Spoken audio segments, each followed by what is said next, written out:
블랙리스트 재판이 사실상 오늘 마무리돼가는 것 같습니다. 특검 김기춘 전 실장에게는 7년, 조윤선 전 장관에게는 징역 6년형을 구형했는데요. 자, 강병규 기자. 네. 두 사람 선고 약간 차이가 있는데 왜 그런 건가요? 예, 저 큰 화면 보시면서 설명해 드리겠습니다. 구형이었습니다. 예, 구형입니다. 예, 블랙리스트 재판 147일 만에 이제 결심 공판이 오늘 열렸습니다. 이 자리에서 방금 홍 데스크께서 말씀하신 대로 특검이 구형한 것은 김기춘 전 비서실장은 7년, 그리고 조윤선 전 장관은 6년형을 구형했습니다. 이렇게 일단 차이가 나는 이유가 1년 차이가 나는 이유가 아무래도 김기춘 전 비서실장이 대통령과 더 가까이 있었고 가지고 있는 직권이 더욱 컸기 때문에 이런 구형 연수의 차이가 좀 났다는 그런 분석이 나오고 있습니다. 자, 이 구형한 사유로는 우선 김기춘 전 비서실장과 조윤선 전 장관의 경우 네 편, 네 편 갈라서 나라를 분열시켰다. 이런 사유도 있고요. 하나는 대통령 잘못에 똑같이 동조를 했다. 이런 얘기가 이유로 제시가 됐습니다. 그 밖에도 김종덕 전 문화체육관광부 장관, 그리고 신동철 전 청와대 정무비서관, 그리고 정관주 전 문화체육관광부 1차관, 모두 직권남용 권리행사 방해 혐의로 징역 5년형을 구형받았습니다. 네, 그런데 어쨌든 저 김기춘 전 실장, 조윤선 전 장관 혐의를 끝까지 부인했잖아요. 네, 그렇습니다. 오늘은 좀 어떤 모습이었습니까? 네, 오늘도 마찬가지였습니다. 일단 김기춘 전 비서실장의 얘기를 좀 해봐야 될 것 같은데 오늘도 모든 혐의를 부인하면서 몇 가지 눈에 띄는 용어들을 사용을 했습니다. 아무리 의견을 취합해도 사실관계는 변하지 않는다 이러면서 자신은 죄가 없다고 끝까지 주장을 했고요. 탄핵 성사를 위해서 본인을 고리로 활용한 것뿐이다. 특검과 검찰이 김기춘 전 비서실장 본인을 고리로 활용을 해서 박근혜 전 대통령을 탄핵시키려는 이러한 행위를 했다. 이렇게 주장을 했습니다. 특히나 법조인 출신이지 않습니까? 그렇기 때문에 공소기각이라는 다소 어려운 단어를 사용을 했습니다. 피해자가 특정이 되지 않았기 때문에 이번 재판은 어차피 공소가 기각될 사건이다 이렇게 이야기를 했고 기소 자체가 잘못된 사법적인 실험일 뿐이다 이렇게 주장을 하기도 했는데요. 오늘 김기춘 전 비서실장의 태도도 또 한 번 주목을 받았습니다. 환자복을 입고 나온 것은 당연하고 의자를 뒤로 딱 제친 채로 눈을 감고 있는 모습을 보였습니다. 또한 변호사가 최후 변론을 할 때만 눈을 뜨고요.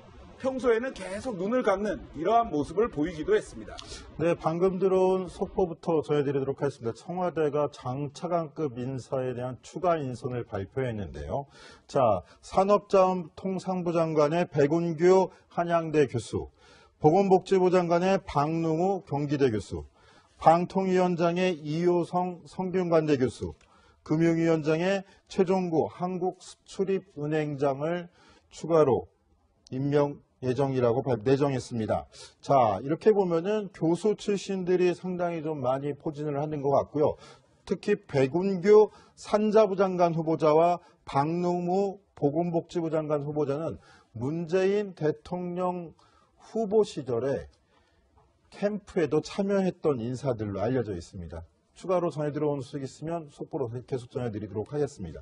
자, 이현수 기자, 네. 오늘 재판 소식 좀 계속 좀 해주시죠. 네, 김기춘 전 비서실장 이야기는 그렇고요. 조윤선 전 장관 같은 경우는 사실 한 30차례 재판이 진행되면서 침묵을 좀 길게 이어져 왔었습니다. 특별한 이야기를 하지 않았었는데 결심 공판을 앞두고는 본인의 결백함에 대해서 강력히 주장을 하기 시작했습니다. 특검 측에서 그 블랙리스트 관련 보고를 2014년도에 했었지 않느냐라고 하자 조 전 장관은 보고받은 서류가 너무 많아서 보지도 않고 당시에 버렸었다라고 이야기를 하기도 했고요. 그리고 조윤선 전 장관은 블랙리스트 사건을 그때 알았다면 당장 중단시켰을 거다. 이렇게 이야기하면서 눈물을 보이기도 했습니다. 사실 조 전 장관 경우는 눈물을 많이 보이기도 했는데요. 재판 받을 때 억울함의 표시이기도 했고요. 김기춘 전 비서실장의 이제 그 억울하다는 이야기를 할 때 함께 동조하며 눈물을 흘리는 모습도 여러 번 포착이 됐었습니다. 자, 그런데 지난 청문회 때는 조윤선 장관 같은 경우에는 계속된 추궁에 블랙리스트의 존재를 인정하기도 했었잖아요. 네, 그렇습니다. 예, 당시 모르쇠로 일관하다가 청문회 당시 스타로 떠올랐던 이용주 국민의당 의원의 집중 추궁에 걸려들었었는데요. 결국 블랙리스트의 존재를 인정했었습니다. 당시 청문회 모습 준비했습니다. 한번 보시겠습니다. 조윤선 이름이라는 것을 명예를 걸고 대답을 하세요. 블랙리스트가 존재하는 게 맞습니까? 안 맞습니까? 지금 특검에서 조사를 하고 있는 그 말하지 마시고 다시 물어볼게요. 블랙리스트가 존재한다 안 한다? yes, no? 어느 게 맞아요? 예술인들의 지원을 배제하는 그런 명단은 있었던 것으로 판단이 되고 있습니다. 예, 지금 보셨듯이 이용주 의원이 검사 출신이지 않습니까? 일단은 블랙리스트가 있었냐 없었냐 말해라, yes or no로 말해라 이렇게 계속 반복적으로 질문을 하는데 이게 사실 그때 당시에도 검사식 수사법이라는 얘기가 많이 나왔었잖아요. 그만큼 이 조사를 받는 사람이 상당히 좀 혼란을 겪을 수 있는 조사법이다라고 해서 조윤선 전 장관도 여기에 걸려든 거 아니냐라는 그런 분석이 많이 나왔었는데요. 일단 지금 김기춘 전 실장과 지금 보시는 조윤선 전 장관 당시에 이제 블랙리스트가 없다고 했다가 뭐 있다는 게 드러나서 이제 위증 혐의를 현재 받고 있는 상황입니다. 저 당시에 이용주 의원이 꼬치꼬치 10몇 번인가를 질문하고 받아든 질문 때문에 이용주 의원이 스타로 등극이 되기도 했는데 요즘 국민의당에 연루되어 있는 문준용 씨 특혜 의혹 조작 사건에 또 이용주 의원이 공교롭게도 연루가 돼 있어서 격세지감인 것 같습니다. 뭐 인생지사 세용지 말하고요. 그거는 좀 이따가 다시 짚어보기로 하고요. 자, 그런데 이현수 기자. 네. 우리 저희 강병규 기자 조윤선 전 장관 저때 당시에 위증한 혐의도 받고 있다고 하는데 사실 블랙리스트 이걸 어떻게 기획하고 입증하기가 그쵸. 그렇게 만만치 않을 것이다 이런 게 법조계의 좀 대다수 의견인 것 같은데 어떻게 될 것 같아요? 그러니까 이 블랙리스트 관련해서 적용되는 혐의가 직권남용 혐의거든요. 이 직권남용 혐의 자체가 법조계에서는 좀 입증하기가 어렵다. 그래서 검찰에서 특검에서 구형은 7년, 6년을 했지만 그만큼 실제로 나올 수 있을지 모르겠다라고 얘기가 나오고 있습니다. 실제로 김기춘 전 비서실장 변호인을 통해서 한 이야기 같은 경우는 이 블랙리스트 관련해서 정책 결정이었다라고 이야기를 했고 정책 결정은 범죄가 될 수 없다라고 주장을 하고 있고요. 10년간 진보 세력으로 편향됐던 걸 뭔가 비정상의 정상화를 한 거다.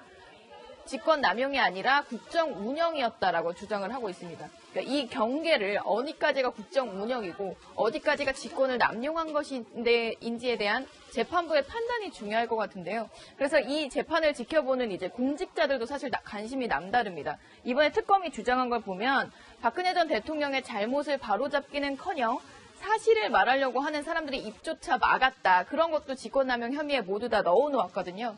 그래서 무거운 처벌이 필요하다는 게 박영수 특검의 주장이었는데 여기에 어떤 판단을 해주느냐에 따라서 이제 새 대통령 그리고 새 대통령을 모시는 공직자들에게 어떤 메시지가 전달되느냐가 갈려질 것 같습니다.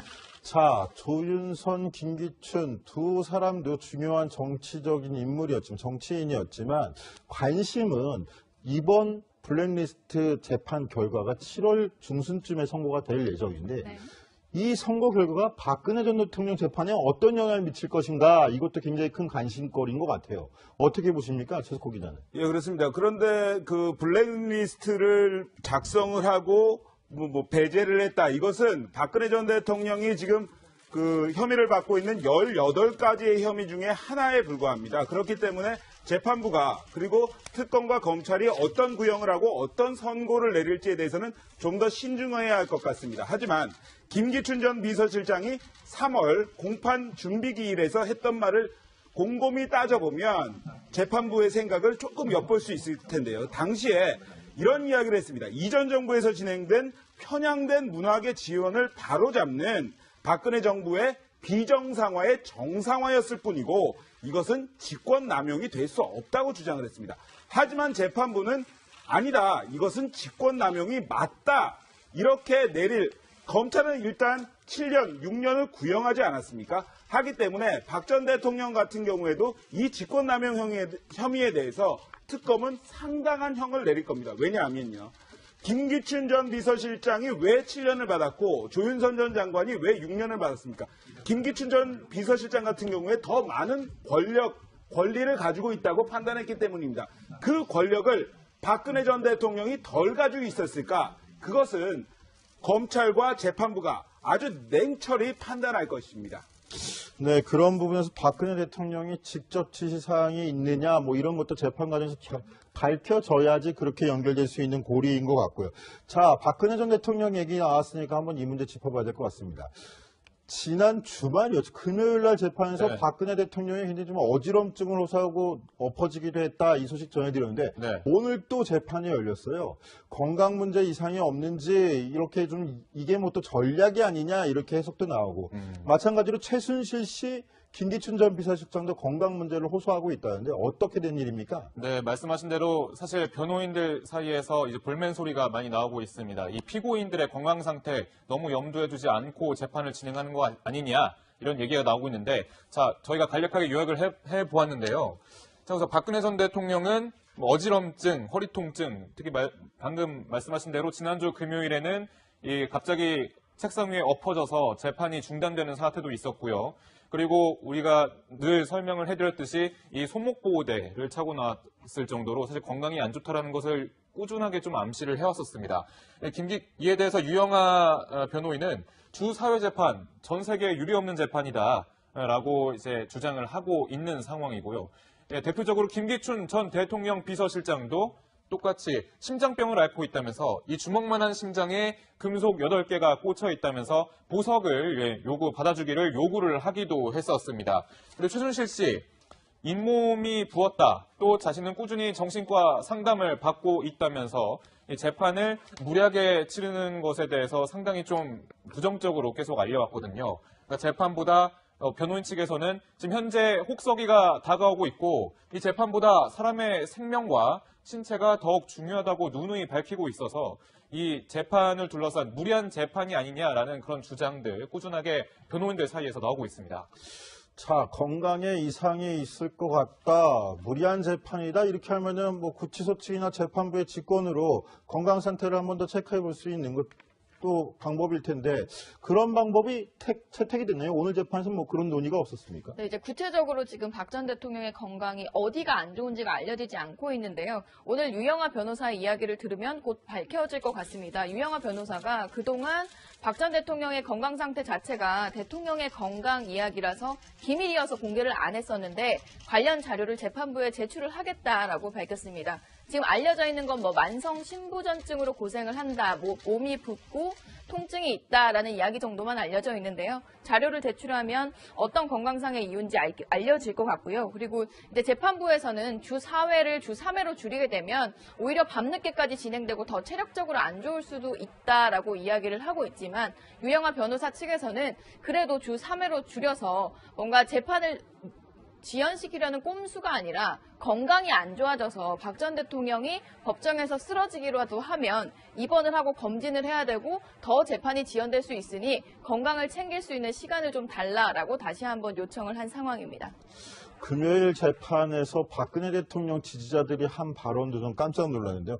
우리 대통령 어디 뭐 죽기라도 하면 가만히 안 두겠다 이런 식으로 해가지고 검찰과 재판부를 둘 다 겨냥하는 모습까지 보여줬다는데, 자, 그런데 이렇게 건강을 해치는 것도 문제다 이렇게 주장들을 하잖아요. 박근혜 대통령 지지자들 입장에서. 이거 어떻게 생각하십니까? 네, 재판부 입장에서 많이 고민이 될 것 같습니다. 사실 한없이 재판을 할 수만은 없는 상황이고 지금 그때 그 전에 전해드릴 때 증인들이 100명 가까이 되고 그 증인들 신문하는 데만 1년이 걸릴지도 모른다라는 이야기가 나왔었는데 하지만 또 뭐 피고 재판을 받는 당사자들의 건강 상태도 중요한 부분이기 때문에 이번에 유영하 변호사가 자료를 제출하고 재판부도 한번 검토를 해본다는 입장이어서 결과가 어떻게 나올지 관심이 모아지고 있습니다. 네, 그 박근혜 전 대통령 건강 문제는요. 오늘 오전에 열린 바른정당 최고위원회에서도 언급이 됐습니다.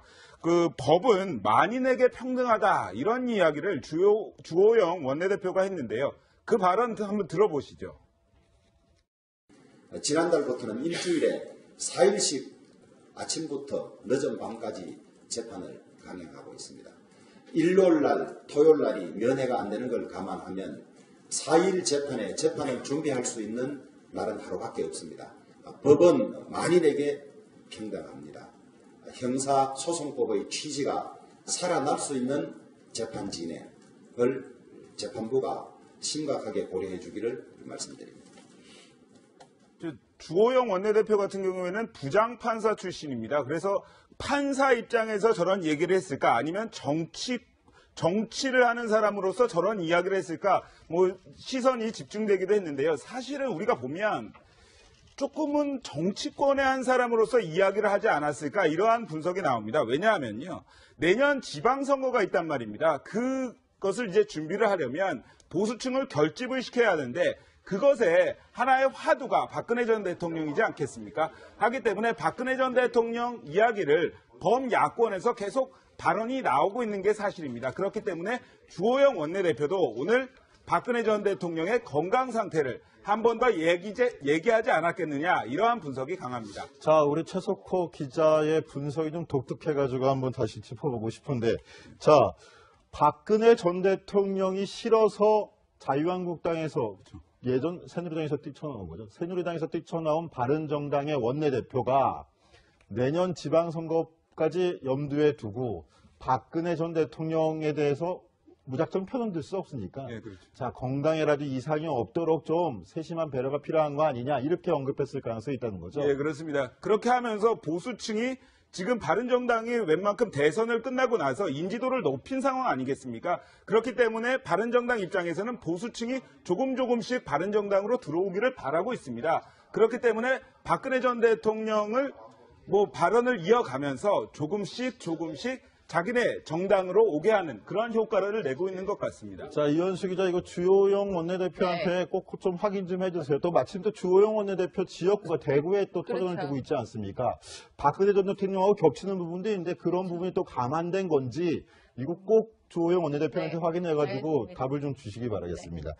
자, 강병규 기자, 이런 와중에 최순실 씨의 딸이죠. 또 이화여대 학사농단의 주인공인 정유라 씨가 예. 검찰에 5번째로 오늘 불려 나왔다는데 예. 무슨 이유 때문입니까? 예, 그러니까 추가 조사 때문에 이제 출석을 했는데 벌써 말씀하신 대로 5번째입니다. 그러니까 이제 지금 출석 영상을 보고 계신데 이 차가 포토라인을 깨기 위해서 이제 깊숙하게 들어오더라도 이제 기자들이 오히려 이것을 방어할 수 있을 정도로 많이 익숙해진 상황입니다.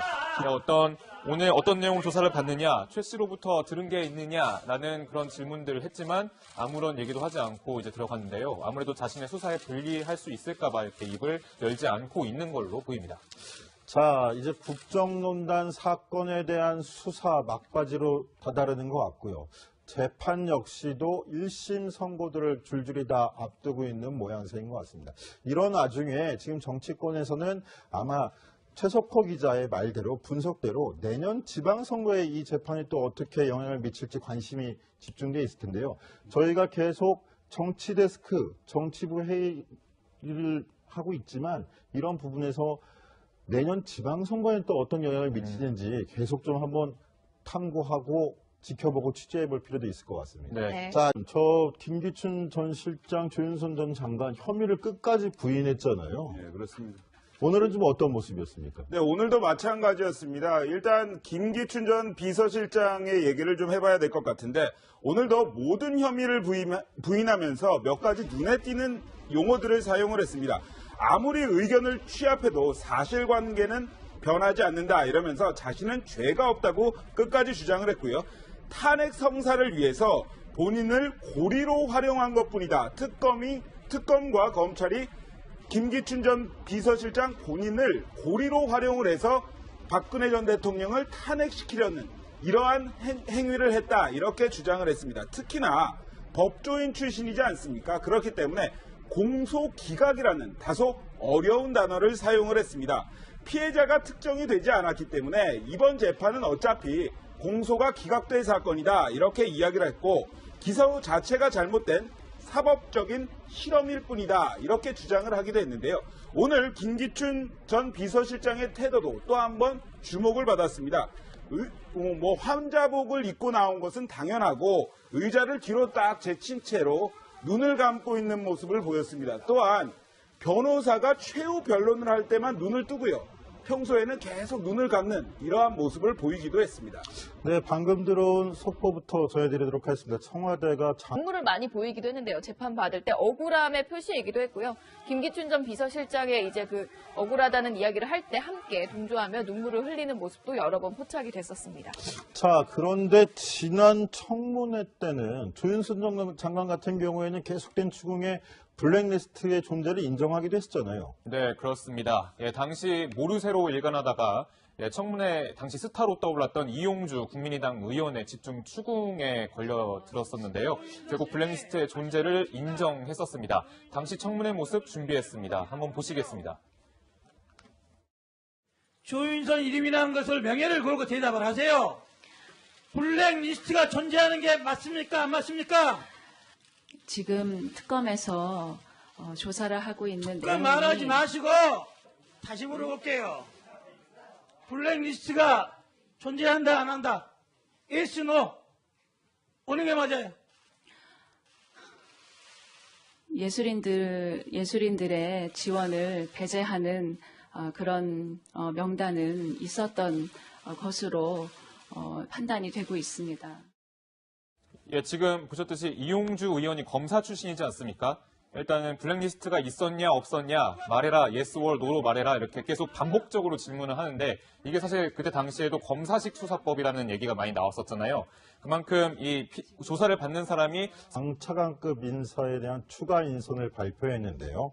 자, 산업자원통상부 장관의 백운규 한양대 교수, 보건복지부 장관의 박능우 경기대 교수, 방통위원장의 이효성 성균관대 교수, 금융위원장의 최종구 한국수출입은행장을 추가로 임명 예정이라고 내정했습니다. 자, 이렇게 보면은 교수 출신들이 상당히 좀 많이 포진을 하는 것 같고요.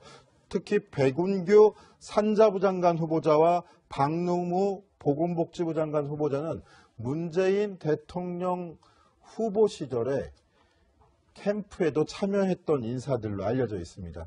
추가로 전해 들어온 소식 있으면 속보로 계속 전해드리도록 하겠습니다. 자, 이현수 기자, 네. 오늘 재판 소식 좀 계속 좀 해주시죠. 네, 김기춘 이제 전 비서실장 이야기는 그렇고요. 조윤선 전 장관 같은 경우는 사실 한 30차례 재판이 진행되면서 침묵을 좀 길게 이어져 왔었습니다. 특별한 이야기를 하지 않았었는데 결심 공판을 앞두고는 본인의 결백함에 대해서 강력히 주장을 하기 시작했습니다. 특검 측에서 그 블랙리스트 관련 보고를 2014년도에 했었지 않느냐라고 하자 조 전 장관은 보고받은 서류가 너무 많아서 보지도 않고 당시에 버렸었다라고 이야기를 하기도 했고요. 그리고 조윤선 전 장관은 블랙리스트 사건을 그때 알았다면 당장 중단시켰을 거다. 이렇게 이야기하면서 눈물을 보이기도 했습니다. 사실 조 전 장관 경우는 블랙리스트 재판이 사실상 오늘 마무리돼가는 것 같습니다. 특검 김기춘 전 실장에게는 7년, 조윤선 전 장관에게는 징역 6년형을 구형했는데요. 자, 강병규 기자, 네. 두 사람 선고 약간 차이가 있는데 왜 그런 건가요? 예, 저 큰 화면 보시면서 설명해 드리겠습니다. 구형이었습니다. 예, 구형입니다. 예, 블랙리스트 재판 147일 만에 이제 결심 공판이 오늘 열렸습니다. 이 자리에서 방금 홍 데스크께서 말씀하신 대로 특검이 구형한 것은 김기춘 전 비서실장은 7년, 그리고 조윤선 전 장관은 6년형을 구형했습니다. 이렇게 일단 차이가 나는 이유가 1년 차이가 나는 이유가 아무래도 김기춘 전 비서실장이 대통령과 더 가까이 있었고 가지고 있는 직권이 더욱 컸기 때문에 이런 구형 연수의 차이가 좀 났다는 그런 분석이 나오고 있습니다. 자, 이 구형한 사유로는 우선 김기춘 전 비서실장과 조윤선 전 장관의 경우 네 편, 네 편 갈라서 나라를 분열시켰다. 이런 사유도 있고요. 하나는 대통령 잘못에 똑같이 동조를 했다. 이런 얘기가 이유로 제시가 됐습니다. 그 밖에도 김종덕 전 문화체육관광부 장관, 그리고 신동철 전 청와대 정무비서관, 그리고 정관주 전 문화체육관광부 1차관, 모두 직권남용 권리행사 방해 혐의로 징역 5년형을 구형받았습니다. 네, 그런데 어쨌든 상당히 좀 혼란을 겪을 수 있는 조사법이다라고 해서 조윤선 전 장관도 여기에 걸려든 거 아니냐라는 그런 분석이 많이 나왔었는데요. 일단 지금 김기춘 전 실장과 지금 보시는 조윤선 전 장관 당시에 이제 블랙리스트가 없다고 했다가 있다는 게 드러나서 이제 위증 혐의를 현재 받고 있는 상황입니다. 저 당시에 이용주 의원이 꼬치꼬치 10몇 번인가를 질문하고 예. 받아든 질문 때문에 이용주 의원이 스타로 등극이 되기도 했는데 요즘 국민의당에 연루되어 있는 문준용 씨 특혜 의혹 조작 사건에 또 이용주 의원이 공교롭게도 연루가 돼 있어서 네. 격세지감인 것 같습니다. 뭐 인생지사 세용지 말하고요. 그거는 좀 이따가 다시 짚어보기로 하고요. 자, 그런데 이현수 기자. 네. 우리 저희 강병규 기자 조윤선 전 장관 저때 당시에 위증한 혐의도 받고 있다고 하는데 사실 블랙리스트 이걸 어떻게 기획하고 입증하기가 그쵸. 그렇게 만만치 않을 것이다 이런 게 법조계의 좀 대다수 의견인 것 같은데 어떻게 될 것 같아요? 그러니까 이 블랙리스트 관련해서 적용되는 혐의가 직권남용 혐의거든요. 이 직권남용 혐의 자체가 법조계에서는 좀 입증하기가 어렵다. 그래서 검찰에서 특검에서 구형은 7년, 6년을 했지만 그만큼 실제로 나올 수 있을지 모르겠다라고 얘기가 나오고 있습니다. 실제로 김기춘 전 비서실장 변호인을 통해서 한 이야기 같은 경우는 이 블랙리스트 관련해서 정책 결정이었다라고 이야기를 했고 정책 결정은 범죄가